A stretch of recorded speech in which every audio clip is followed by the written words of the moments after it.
Hello and welcome to my channel. Always Bolt the Bird, and like always, you've been here before. Welcome back. So let's get a few things out of the way right off the bat. The 15th, Wednesday, noon Eastern, I will be streaming the early access event for Ikoria. And we will be streaming from noon until some point, until whenever. Probably at least 5 hours or so, 5 or 6 hours. And that's Eastern. The other, and I'll be on Twitch, so go follow me on Twitch in the description below.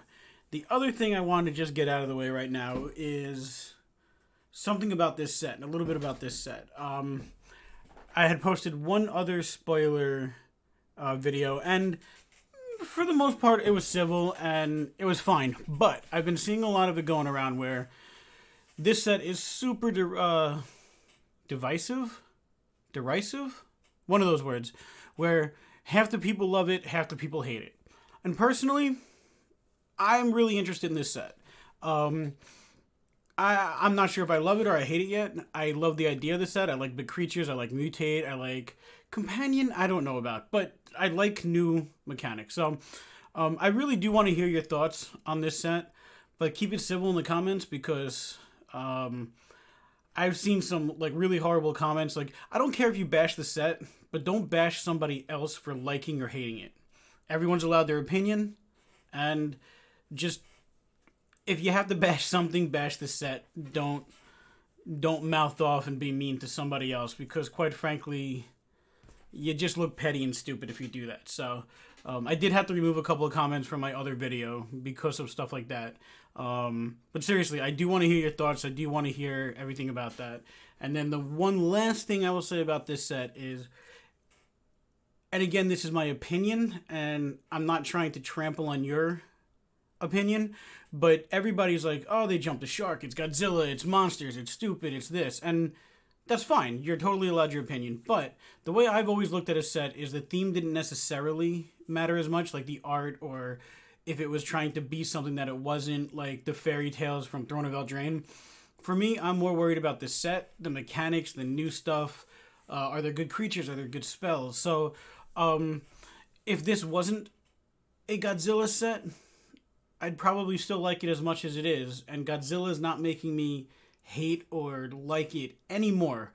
But with that out of the way, like, again, basically what I'm just saying is, like, judge the cards, not the overall arc of the story, if you will. But I know that this story is a huge thing in Magic, and I get it. So for me, I've never been a lore kind of story guy. It's always just been about the cards and the game itself. So that's just the way that I feel about it. So no more talking. I think, yeah, we're already 3 minutes in. But so remember, the 15th, Wednesday at noon Eastern, I'll be streaming on Twitch. So we're going to start off with, also, like all my other videos, I don't really have a good way of doing spoilers and doing stuff like this. So we're just going to basically show a slideshow. But we'll start talking about it. This was the one thing that I picked because I didn't know where to put this in the category. So, but the Ozolith looks actually absolutely really interesting. Basically, whenever a creature you control leaves the battlefield that have had counters on it, put those counters on the Ozolith at the beginning of a combat. At the beginning of combat on your turn, if the Ozolith has counters on it, you may move all counters onto target creature. Now, here's the thing about this set. We're going to get into it at some point. I'm sure some cards that I picked have this. Flying, Death Touch, Double Strike, all those have become counters in this set. So, like, yes, cards will have flying, but cards can give a flying counter to something. So it's not just +1/+1 counters. It's also possibly flying or double strike or trample or anything like that. So this card I think is going to be really nifty because of the ability counters. That's actually what they're called. So I'm looking forward to it, especially since it only costs 1. You can get this down on turn 1 and then do other stuff with it. So, all right, let's jump on to, anybody who knows me knows that my absolute favorite set in the world, or actually I should say block, is Alara. And we're going to go to the bottom ones first, but I absolutely love multicolor. I like the challenge of creating a deck not just based around one color where you put 24 swamps in a deck and then just cards. Those are great decks. Those are fun decks. I play them as well, but I like the challenge of trying to make something a little bit more, make something a little bit more flavorful, if you will. So, we have the ultimatums back. They're not the same ones, but we've got, what do we got? We got like a Mardu, a Temur, an Abzan, a Jeskai, and oh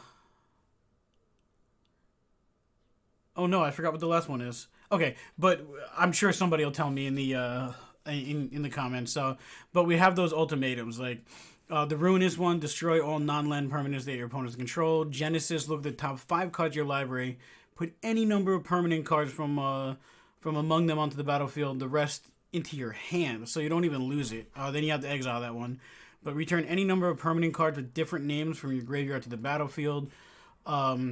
This is almost kind of like the Cruel Ultimatum, but maybe like half of it. But you got the Inspired Ultimatum for the Jeskai, which is gain 5 life, deal 5 damage, draw 5 cards.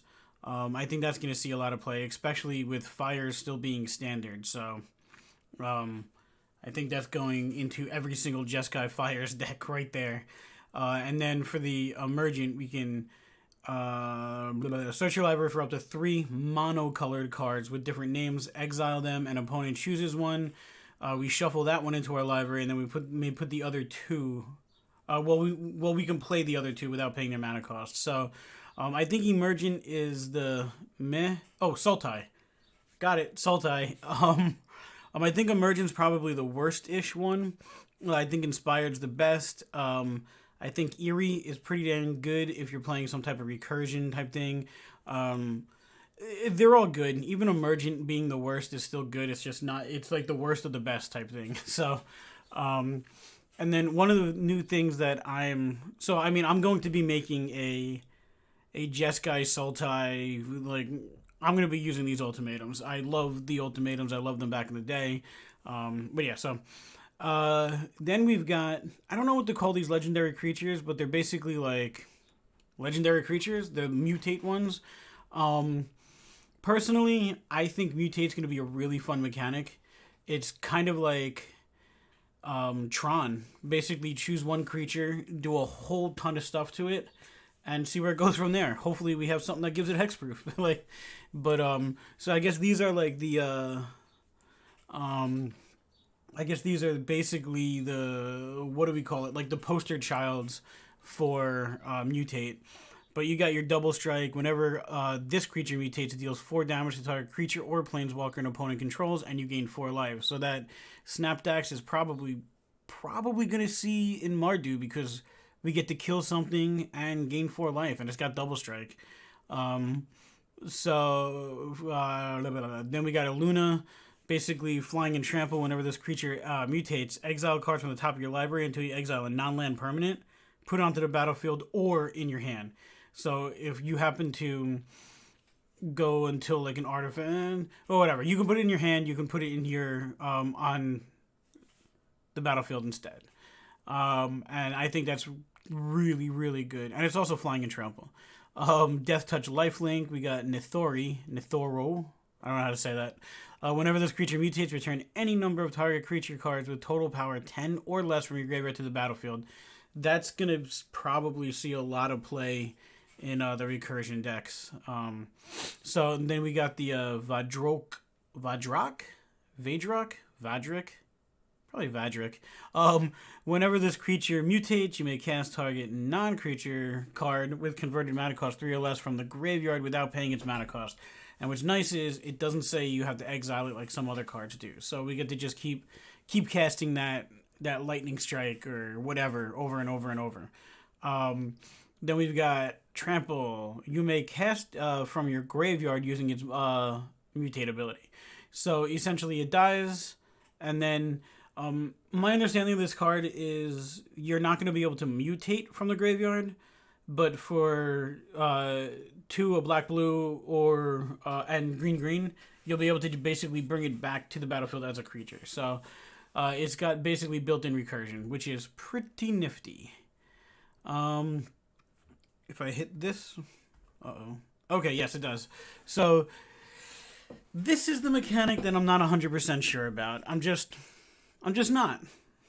I like the idea of a companion, but we're not going to go over all these cards because I don't think any of them are great. I think some of them are good, but we'll have to see. I'm definitely going to, obviously, I mean, we're going to be playing this set for 3-4 months, whatever it is, and, well, we're going to be making a lot of decks, so you'll definitely see some decks using companion, but I'm holding judgment on companion until I actually get to play with it tomorrow, so...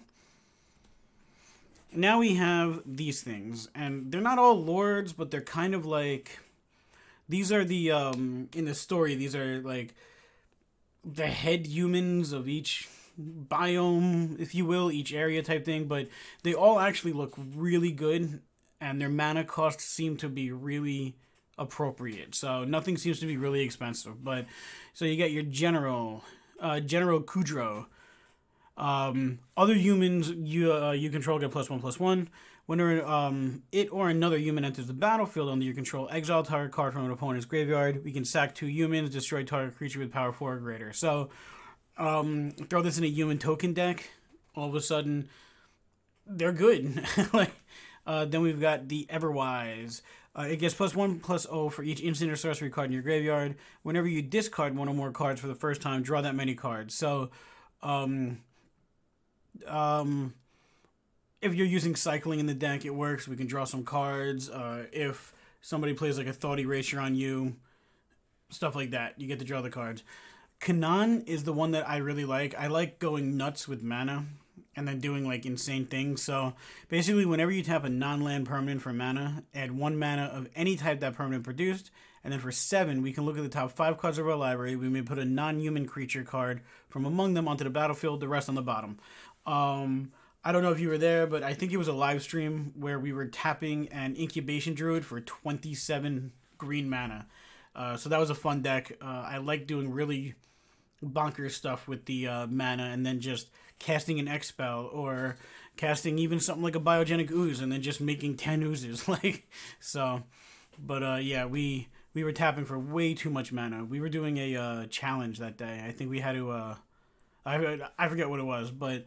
Then we've got the Joiner of Forces. Whenever a non-human creature you control attacks, look at the top 6 cards of your library. You may put a human creature card from among them onto the battlefield tapped and attacking. It gains indestructible until end of the turn. Put the rest of the cards on the bottom of the library in any order. So basically, for 4, it's a 4/4. You attack in something, you grab something, you don't have to put it back. Like, it's just an extra blocker each time. Free ways to get stuff onto the battlefield. So... Then we've got the Bane of Monsters, Death Touch. At the beginning of your upkeep, if your opponent's controlled no permanents with bounty counters, put a bounty counter on target creature or planeswalker an opponent controls. Whenever a permanent an opponent controls with a bounty counter on it dies, you gain 3 life and draw a card. This one I think is okay. I think if anything else, it's a really good blocker. And I think it will see play. It's probably the worst of, but... I do like the idea of gaining 5 life and drawing a card in Golgari color. So, where are we at? Did I hit the button? I didn't hit the button. Alright, so, real simple. We got our Tri-Lands back. I don't know if there's an official name for these, but like we got the Jeskai, the Abzan, all those, Bant. No, not Bant, Teamer. Stuff like that. So, these will definitely see play. Unfortunately, they come into play tapped, but... It is what it is. So, we also have the, we have the Trading Posts back from Alara. This set, by the way, is giving me huge Alara feels. Like, it's focusing on the shards. Obviously, they're not shards now, but, yeah, so these are going to see play as well, especially in those multicolor decks. Then we have the Mythos. I'm going over the, like the multicolor cards right now, but I'm going to call this multicolor because we get these. So, but each player chooses an artifact, a creature, an enchantment, a planeswalker from among the non-land permanents they control, and then sacrifice the rest. If we happen to use black-red on it, then we choose those instead. So basically these are like, again, like the Marty, the Teamer, but you can also play them in a monocolored deck, which I think that's pretty nifty because I think all these have a really good ability and then a much better ability if you're playing it in a 3-color deck. So create a token that's a copy of a target permanent. If Gruul was spent to cast this, instead create a token that's a copy of that permanent, except that token has whenever this permanent enters the battlefield, if it's a creature, it fights up to 1 target creature you don't control. Then we have destroy target non-land permanent if it's a creature, or if Selesnya was spent to cast this spell. So this one's worded a little bit weirdly, and I had to read it like 3 times, but basically we can destroy target non-land permanent if it's a creature. Or we can destroy target non-land permanent if Selesnya was spent. So basically, if you spend Selesnya, anything but land. If you don't spend Selesnya, only creatures. Still pretty decent. I think that one's going to see the least amount of play, but then we have the Vidroke. It deals 5 damage divided as you choose among any number of target creatures and or planeswalkers. And if we spend Azorius as well, until your next turn, those permanents can't attack or block, and their activated abilities can't be activated. So I think we're going to see this in Jeskai Fires, maybe even in the sideboard. But if you spend... if you have Fires out, you still have to actually pay for it, because otherwise the Azorius doesn't work. But you cast something for free, and then you cast this, and basically you can say, hey, these 5 creatures, these 5 mono-white life gain creatures can't block, and I'm going to attack in with my Deputy Detention and Meddling Mage and do all this stuff. So then we've got the Brokos. Basically, this one's backwards. It's got the, if Dimir was spent to cast this spell, search your library for a card, put it into your graveyard, then shuffle your library. But then we return up to 2 permanent cards from your graveyard to your hand. So I think these will be some pretty nifty cards. I like the fact that you can play them in a 3-color deck or just a monocolored deck, and they all do some pretty good stuff. So is that it? That is it. All right, let's move on to these. Oh, I guess it's gonna open another one. All right, let's zoom in a little bit. So I think Luca is gonna be a great planeswalker. I don't think it's broken, but Gruul Stompy. This thing. So basically, +1, we exile top 3 cards of your library. Creature cards exiled this way gain. You may cast this card from exile as long as you control a Luca planeswalker. Then from -2, we can exile target creature you control, then reveal cards from the top of your library until you reveal a creature card with a higher converted mana cost. Put it onto the battlefield and the rest on the bottom. So that's kind of like reverse Cascade. And then from -7, each creature you control deals damage equal to its power to each opponent. So if you're playing EDH, you might be able to just wipe the board. I'm not saying that this is an EDH card, but all you need is a couple 5 power creatures, and all of a sudden you're dealing 10, 15, 20 damage. So I think Luca's actually probably one of the better planeswalkers. And it comes in with 5, and it only has to get to 7. So we like it, or at least I do. Oh. Then we've got, come on. I definitely broke this thing. Alright, fine. We're just going to keep opening windows now. So then we got Narset of the Ancient Way. So we have a Jeskai Narset now. Not just mono blue, but...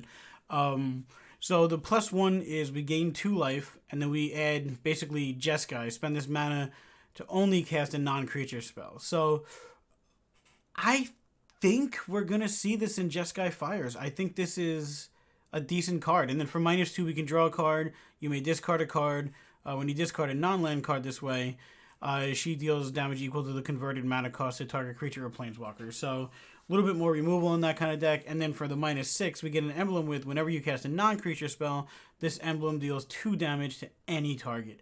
It's kind of like the Chandra's emblem, but slightly better. But I like it. I'm definitely gonna copy and remake my my Jeskai Fires deck using one of those. Then we got Vivienne. Vivienne seems good. We'll have to see. more than anything, and that's really what this set boils down to. Is just it's a we'll have to see set. So you may look at the top card of your library at any time. You may cast creature cards from the top of your library. For the +1, we create a 3/3 green beast token. We can put our choice of a vigilance counter, a reach counter, or a trample counter on it. So this goes back to the that first card where if you're playing some if it dies with a counter on it, you put it on there. So essentially we can put a vigilance counter on like the first one, a reach counter on the second one. When those dies is going on that artifact, when at the beginning of our combat, we can put flying, well, not flying in this case, but a vigilance, a reach, or a trample counter on something. So I think ability counters are really, really nifty. When you cast your next creature, search your library for a creature card with lesser converted mana cost, put it onto the battlefield, then shuffle your library. It's kind of like a Cascade again. Again, I'm going to say this like 100 times. I'm getting a very Shards of Alara feel to this set. So let's just go through some cards. Like now we're up to the mono colored cards. Let's see. Does this work now? Okay, it does work. What if I increase this? It's not working now. Best fit? It's so weird. Alright. None of these cards are anything great, but we got our Cub Warden. Whenever this creature attacks, create 2/1/1 white creature tokens with lifelink. I kind of like that for like a mono white life gain deck. I'm not sure if it really fits in. We'll have to put it in and see. Dranith Magistrate. I think this card will actually get played. Or at least sideboarded for against certain decks, depending on how much recursion we see. But your opponents can't cast spells from anywhere other than their hands. Then we got Fight as One. It's choose one or both. Target human creature you control gets +1/+1 and gains indestructible till end of turn. Or target non-human creature we control gets +1/+1 and gains indestructible. Or we choose both. So I think this card's definitely going to see, because for one, we can put 2/1/1 counters on stuff, and they're indestructible. Great blockers. So I think we're going to see Fight as One being played. Flourishing Fox. Whenever you cycle another card, put a 1/1 counter on Flourishing Fox. It's a 1 for a 1/1 for a 1. We'll see if cycling becomes a big thing again. We'll go from there. The Huntmaster Liger. Whenever this creature mutates, other creatures you control get +X/+X until end of turn, where X is the number of times this creature is mutated. So if you mutate a creature like 2 or 3 times and you're playing maybe Selesnya and you have trample on stuff, creatures can get big. Again, we'll see. These are mostly like commons and uncommons. I realize that I have but yeah, so whenever a creature you control without flying dies, return it to the battlefield under its owner's control with a flying counter on it. I think this is nifty. We'll see. Again, most of this stuff is we'll have to see. So that was white. We'll just do it in order. Alright, so we got our Clash of Titans. Target creature can... So this is the card that at first I was like, it ain't that great. And then I read it. Like 3 more times. Target creature fights another target creature. At first I was like, it's just a fight card. And then I realized it doesn't say target creature you control fights another target creature you don't control. So you can have 2 of your opponent creatures fight each other, kill each other, be done with it. So it does cost 5. I'm not sure how much I love it. Again, we'll give it a shot. We'll make a deck out of it. Then we've got a Phoenix. So whenever this creature mutates, create a red artifact token named Feather with pay 1. I'm getting a request for a game to play a game. I don't know if you saw that, but pay 1. Sacrifice, and then you can sacrifice it to return target Phoenix card from your graveyard to the battlefield tab. I really haven't looked. Hopefully there's a bunch of Phoenix. Maybe we can do a Phoenix deck. And what's nice is you get more than one of them if you just keep mutating your creatures. Oopsies. And then we've got our Dinosaur Turtle. Trample Haste. So this is definitely a card that I'm going to build my deck around. It costs 7 for an 8/8. I'm definitely building a deck around this card. When you cycle it, shuffle it into your library from your graveyard. And then if you've cycled a card named Yadaro Wandering Monster 4 or more times this game, you just put it onto the battlefield instead of the graveyard. So what's nice is it only costs 2 to cycle. So if you have 2 of them in your hand and you're on turn 4, you can cycle it twice, and you've already done it twice. It's not if you've cycled this card. It's if you've cycled this creature. So we're gonna give it a shot. I don't know. We'll see. It'll either be good. It'll either be bad. Then we've got more mutate creatures. I'm really liking mutate, but Auspicious Starix.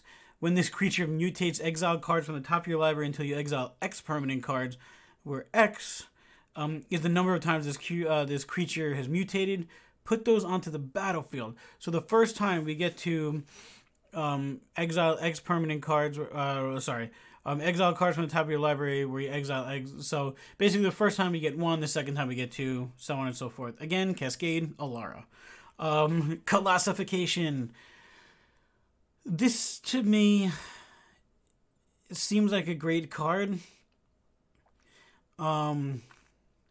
I don't know if it's going to be a great card. It seems like the Colossal Hammer, which I've still yet to really like put +10 +10 on a creature. But for 7, you enchant a creature, it gets +20/+20. When it enters the battlefield, tap enchanted creature. Now, there are definitely ways in Historic, and even actually, we just played it, the Vanifair combo, to when it enters, untap target permanent. So, I don't know. I want to play this. I want to do this. I want this to happen.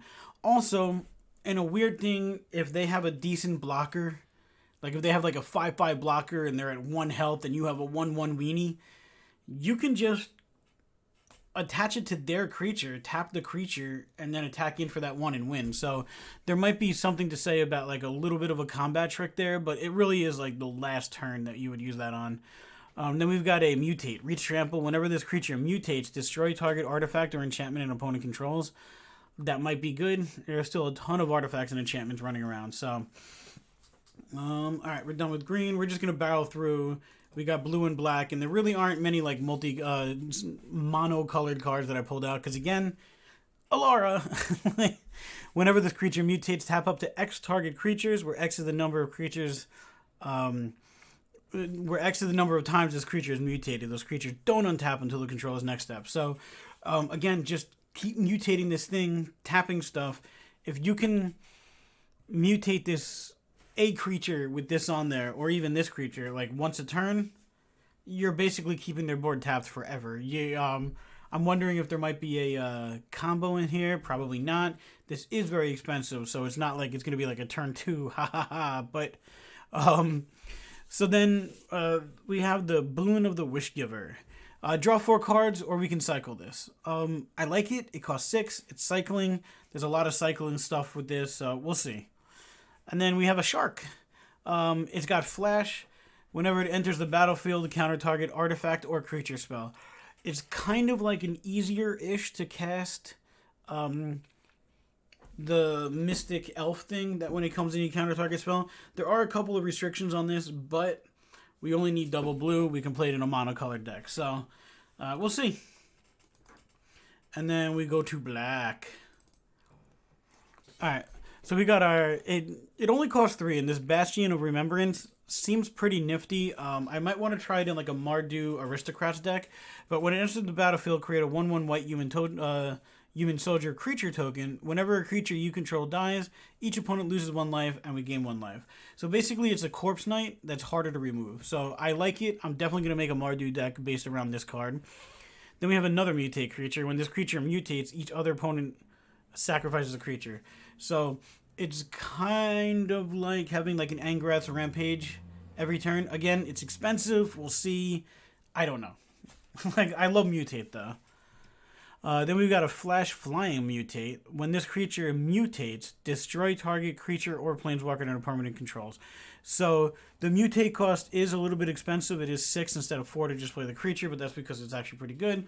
But essentially, we just get a murder every time it mutates. So we'll see if that's any good. And the last card we are going to go over today is return target creature from a graveyard to the battlefield with a lifelink counter on it. It's another revival card. It's another, not Bond the Revival, because that's, but it's another just bring something back and do something. The difference is now it gets a lifelink counter. It doesn't get haste or anything like that, but we'll see. So, remember, the 15th, Wednesday, I will be streaming on Twitch from noon Eastern until whenever, probably around at least 5 or 6, and then we'll go from there. Playing a lot of Best of 1. I think because it's free in the Early Access event, I think I might be playing some sealed or draft just to get a little bit better at those, because I am very, very bad at sealed and draft, just because I don't play enough. So, yeah, hopefully I'll see you on Twitch. And seriously, like I said in the beginning, I want to see, I want to hear your favorite cards. I want to see your favorite decks that you want to see made. I want to, let's play a bunch of this. And again, if you hate the set, let me know. But just do it in a respectful way. Bash the set, not anybody else for liking something. Oh, I forgot to breathe there. So, alright, well, this is now officially a 30-minute video. So, peace. We'll see you in the next video. Stay inside, stay safe, stay healthy, stay awesome.